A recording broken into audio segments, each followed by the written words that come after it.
Hi అండి. Welcome to my channel. నేను మీ ఉమాని. ఈరోజు మనం చెప్పుకునేది ఏంటంటే ఫ్రెండ్స్ గురించి. ఒకరోజు ఇద్దరు స్నేహితులు వేసవి సెలవులకు పట్టణంలో ఉన్న వారి బంధువుల ఇంటికి పోవుచున్నారు. అది అడవి మార్గము. దారిలో వారికి ఒక ఎలుగుబంటి కనబడింది. దానిని చూసి ఇద్దరు స్నేహితులు పరిగెత్తుకుంటూ ఒక చెట్టు వద్దకు చేరుకున్నారు. ఒకడు చెట్టుపైకి ఎక్కాడు. రెండో వాడికి చెట్టు ఎక్కడం రావడం లేదు. పోనీ మిత్రుడైనా సహాయం చేస్తాడంటే ముందే చెట్టుపైకి ఎక్కి కూర్చున్నాడు.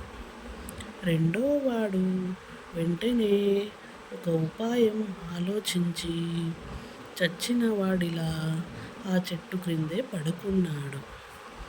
ఇంతలో ఎలుగుబంటి రానే వచ్చింది. శవంలా పడుకున్న వానిని వాసన చూసి చచ్చిన శవమని ఎలుగుబంటి వెళ్ళిపోయింది.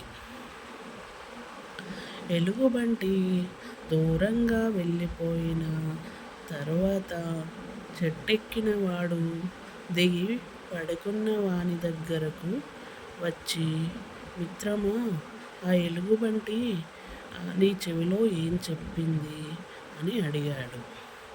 దానికి సమాధానంగా రెండో వాడు ఆపదలో ఉన్న మిత్రునికి